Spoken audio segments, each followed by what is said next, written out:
कायदे इंकलाब इधर आए। जी जी आया, आप चुन ले ये सोफा, यहीं बैठते मैं ले ना जाऊँ साथ, ले ले, आप ले ले ले। आए क्यों कहिया? वो उन्होंने मुझसे मिस कमिटमेंट कर दी थी, इंटरव्यू देना था मुझे, वो दे दिया किसी और को, तो मैं उससे नाराज हो गया था, वो मनाने के लिए आए थे। अच्छा, इस सोफे पे बैठे थे? जी जी जी, आप क्यों रहे इसको? नहीं, मैं जबकि हाँ हाँ, हमारे छब्बीस आई थे। अच्छा, तो इस सोफे पे बैठे थे तो खाना के देसी मुर्गी और मछली था, अब मंगाऊं आपके लिए? आज के बाद मैं जब भी आऊँ यहाँ देसी मुर्गी और मछली। मछली वापस आते हैं। 2-4 और भी सवाल मैंने आपसे आपकी जिंदगी के बारे में पूछने हैं, क्योंकि सुपरस्टार का बेटा, वाह, खुद भी सुपरस्टार, अच्छा। और हमारी इंडस्ट्री में आपका फेस वैसे अगर आप कहते हैं हॉलीवुड में होना चाहिए था, सच्ची बात। कहते हैं तो आधा मान लेता हूँ। और अभी मैंने लता जी पे, दिलीप कुमार साहब पे, पूजा भट्ट आपका क्यों क्रश है, तो उस पे हाँ आना है। लेकिन मुझे थोड़ा सियासत का, उस्मान डार साहब का इंटरव्यू जैसे पॉलिटिकल, ये कमरा वो है जिसमें आपने बताया था कि फैज साहब की उम्र गुजरी, आपके दादा सैयद रफ़ा साहब मेरे दादा के बेस्ट फ्रेंड थे, मुझे शाहिद साहब का भी यही कमरा है। जी, इमरान खान साहब भी थे। इमरान खान साहब, अच्छा, कायदे इंकलाब इधर आए। जी जी आया, आप चुन ले ये सोफा, यहीं बैठते मैं ले ना जाऊँ साथ, ले ले, आप ले ले ले। अच्छा, इस सोफे पे बैठे थे? जी जी जी, आप क्यों रहे इसको? नहीं, मैं जबकि हाँ हाँ, हमारे छब्बीस आई थे। अच्छा, तो इस सोफे पे बैठे थे तो खाना के देसी मुर्गी और मछली था, अब मंगाऊं आपके लिए? क्योंकि आपने उनका पूरा वो ये नेक कर लेना। आज के बाद मैं जब भी आऊँ यहाँ देसी मुर्गी और मछली, बस। माशाल्लाह, ठीक। और कैसे इमरान खान साहब इधर क्यों खाने के मामले में सादे हैं बड़े, ना तो आए क्यों कहिया? वो उन्होंने मुझसे मिस कमिटमेंट कर दी थी, इंटरव्यू देना था मुझे, वो दे दिया किसी और को, तो मैं उससे नाराज हो गया था, वो मनाने के लिए आए थे। क्या मोहब्बत है ख़वातीन और हज़रात, ये है मोहब्बत। मोहब्बत तो थी हाँ, हाल उनको, मतलब कि भाई का मोहब्बत पे कोई बिलीव नहीं है।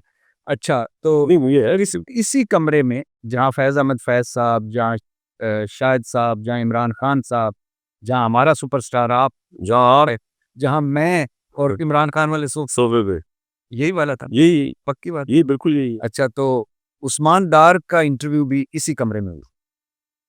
वैसे इमरान खान साहब को पता होता कि ना तांबूरा कढ़ाई खा के जाते, लेकिन उस्मान डार का इंटरव्यू कैसे हुआ? फौज का क्या किरदार था? भाई फौज का तो जीरो किरदार था इंटरव्यू के अंदर, बाकी तो उनके मामला जो थे वो होंगे। हुआ ये कि उस्मान डार साहब जो है ना, उनके भाई जो थे, वो मुझे कोई 85 कॉलें कर चुके थे, 85 कॉलेज साहब कहते हैं, जब उस्मान डार साहब गायब हुए, और मैं उनसे नहीं बात कर पाया था, तो उन्होंने एक ऑडियो मैसेज भेजा जो आज भी मेरे पास है।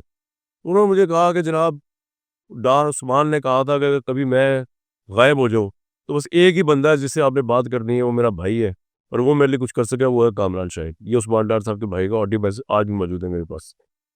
तो मैंने ये बात मुझे बड़ी आप उमर डार की बात करें। जी, मुझे बड़ी फ़ील हुई ये बात। तो मैंने एक जगह पे पता किया जहाँ पे मुझे था कि शायद वहाँ से कोई इन्फॉर्मेशन नहीं मिल जाए डार साहब की। कहाँ पे कर एक एक जगह, एक इदारे में पता किया मैंने। तो वो इदारे के जो थे बड़े कर्ता-धर्ता जो थे, उन्होंने तो टोटली डिनाई कर दिया। उन्होंने कहा जी हमें तो पता ही कुछ नहीं। तो अब मैं बड़ा परेशान था, मैं यार उसकी फैमिली परेशान है और वो उसके भाई ने मुझसे होप लगाई हुई है। तो उसी दौरान एक कॉल आई जो कि नॉर्मल नंबर से, मोबाइल से कॉल थी, और उसमें उन्होंने कहा कि उस्मान डार साहब जो आपसे मिलना चाहते हैं और आपको इंटरव्यू देना चाहते हैं। तो मैं तो बड़ा खुश हुआ। ये सब आप कोई क्यों कॉल आ गई? बाकी सारे इतने एक बंदा जो अपने भाई, उसका भाई मुझे बता रहा है कि उसने ये मैसेज दे के गया था कि अगर मैं गायब हो जाऊँ, तो बस एक ही शख्स से रब्ता करना, वो है कामरान शाहिद। तो फिर कॉल, मुझे तो कोई छंबे की बात नहीं कि कॉल मुझे क्यों आई, और आई एम अ जर्नलिस्ट, और उसने बात ये क्या की, उसे ये बात नहीं कि मुझे मिलके कोई बगलगीर होना है या कोई रोना धोना है, उसने कहा ये इंटरव्यू देना है।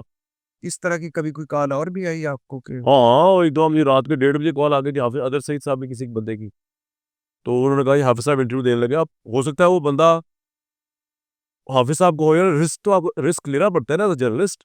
मैं अब अपनी पूरी टीम को लेके रात के 1:30-2 बजे मैंने उनको इंटरव्यू किया था, उस वक्त जब वो दुनिया के मोस्ट वांटेड थे, हाफिज अदर सईद साहब, जब मैं एक्सप्रेस में हुआ करता था। तो ये तो भाई नॉर्मल सी बात है, भट्टी साहब की कॉल आ जाए। कॉल आई? हाँ जी, कॉल आई, तो मैंने कहा ठीक है, उनको उससे बात करें, कहते वो बिजी हैं, लेकिन वो आपको इंटरव्यू देंगे, आप बताएं कब आज का रख लें। तो मैं दो दो वजूहत की वजह से बड़ा एक्साइटेड हुआ। एक तो ये कि यार उस्मान डार का पता चल गया, सही सलामत है, भाई है हमारा। और दूसरा ये कि यार चलो वो इंटरव्यू दे रहा है एक्सक्लूसिव, बड़ा इंटरेस्टिंग इंटरव्यू होगा, क्या बात करता है वो, कहाँ था कहाँ। तो मैंने कहा ठीक है, आप दुनिया न्यूज़ के चैनल उनको बताया कितने बजे आएंगे वो। उन्होंने कहा नहीं, वहाँ तो नहीं आएंगे वो। मैंने कहा अच्छा। तो मैंने कहा मैं उनके घर आ जाऊँ या किस तरह होगा? कहते नहीं उनके घर में भी आपने नहीं आना। मैं कहा फिर? कहते वो आपकी हवेली आएंगे। मैंने कहा अच्छा। मैंने कहा आ जाए। जी मैं यहाँ पे उनका वेट किया करने लग गया। वो आए, तो आने के बाद उन्होंने मुझे कुछ तफसीलात ऐसी हैं जो उनके मेरे दरमियान है, जो वो बताएंगे तो मैं ज़रूर बताऊँगा आपको। लेकिन ये इंटरव्यू मैंने टोटली उस्मान डार के लिए किया। ना मुझे किसी इदारे ने कहा, ना मुझे मेरे इदारे ने कहा, ना मुझे कोई इतना ख़ास शौक था उस्मान डार का इंटरव्यू। उस्मान डार का ये तय हो गया था उस्मान डार की बातों से कि उस्मान डार इस वक़्त जिन मुश्किलात में, वो मुश्किल उनकी तभी हल हो सकती है कि जिनके पास वो थे उनसे वो कमिटमेंट करके आए थे कि मैं एक इंटरव्यू दूँगा और उस इंटरव्यू के बाद उनकी रिहाई हो जाएगी। तो मैंने उस्मान डार साहब से इसी कमरे में बैठ के कहा, मैंने कहा डार साहब बात ये है कि मेरी तो क्रेडिबिलिटी में बहुत सवाल उठेगा कि पहली बात तो ये है कि आप गायब हैं। आप पे तासुर ये है कि आप अगवा हुए हैं, आप एब्डक्टेड हैं, आपका कोर्ट में केस रोज़ हेयरिंग हो रही है। मुझे तो हाई कोर्ट का जज बुला के पूछेगा दोबारा कहाँ से आ गए इंटरव्यू देने के लिए। तो दूसरा ये है कि लोग मुझे कहेंगे कि जनाब एक बंदा गायब है, आपने उसका इंटरव्यू कर लिया, किस तरह कर लिया आपने? मैं कहा मेरी तो बड़ी क्रेडिब।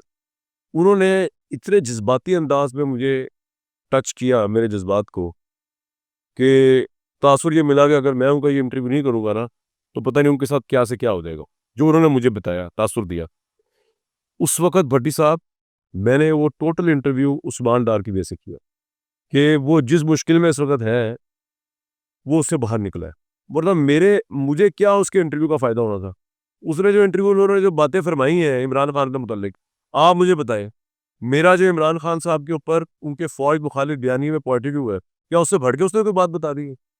और मैं उस्मान डार का मोहताज हूँ कि मैं उसका आर्गुमेंट लेके लोगों को दिखाऊँगा, उस्मान डार ये कह रहा है इमरान खान, मुझे ज़रूरत नहीं है उस्मान डार साहब की कि उनका इंटरव्यू लेके मैं इमरान खान के ऊपर अपना तज़िया पेश करूँ। मैं अपना तज़िया इमरान खान ने जिस दिन से फ़ौज के खिलाफ ऐसी फ़ौज की करनी शुरू की, आप गवाह हैं इसके कि मैं अपना तज़िया ओपनली इमरान खान के बंदों के सामने देता है, वो गलत पॉलिसी है। मुझे क्या ज़रूरत है उस्मान डार को हुज्जत तमाम बना के पेश करूँ दलील देने के लिए? वो तो उसकी मुश्किल आसान करने के लिए मैंने इंटरव्यू किया।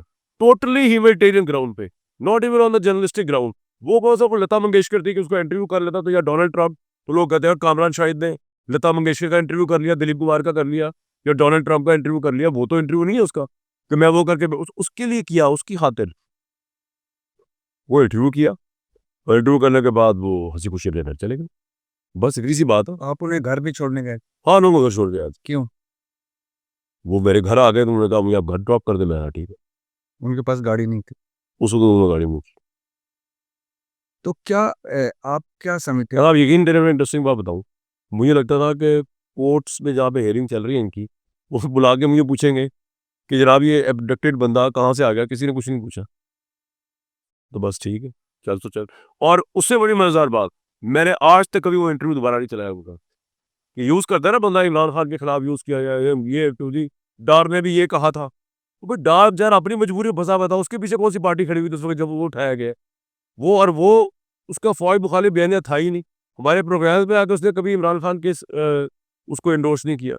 वो बेचारा तो था ही नहीं इन चक्करों के अंदर। तो मेरा तो ये था कि ये उस तरह का बंदा ही नहीं है कि इसको गलत अगर किसी ऐसे बंदे ने जो समझता है कि ये फ़ौज के खिलाफ उठाएगा तब भी गलत था।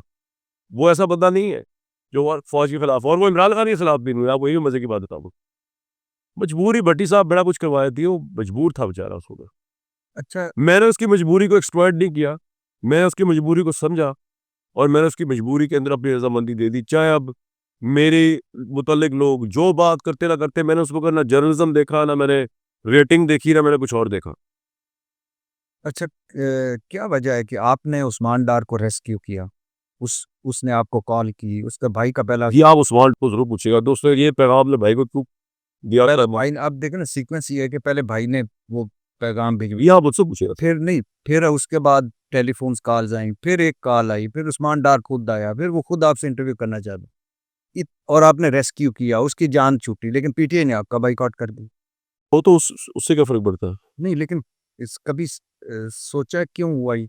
हालाँकि पर पीटीआई क्या आप उनका बायकॉट नहीं किया जिन्होंने आला हज़रत ख़ाबर मानिका का इंटरव्यू किया और इतना बिलो द बेल्ट इंटरव्यू किया। बड़ी साहब बात ये है कि ज़िंदगी और मौत और इज़्ज़त और ज़िल्लत अगर इंसान के हाथ में होती ना, पीटीआई, पीएमएलएन, पीपल्स पार्टी, कामरान शाहिद, इरशाद भट्टी, आसिफ अली जरदारी, मियां नवाज़, इमरान खान, तो आज यहाँ कोई इज़्ज़तदार होता ही ना।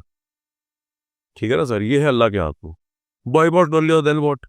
अल्लाह का बड़ा फजल। मुझे तो मेरे प्रोग्राम को या मेरे चैनल को तो कोई फ़र्क नहीं पड़ा, उससे रत्ती बराबर फ़र्क नहीं पड़ा। अल्लाह का बड़ा फजल है। आपकी नीयत साफ़ होनी चाहिए। खुदावंद ताला जानता है मेरी नीयत, पाकिस्तान की मेजॉरिटी अवाम जानती है मेरी नीयत।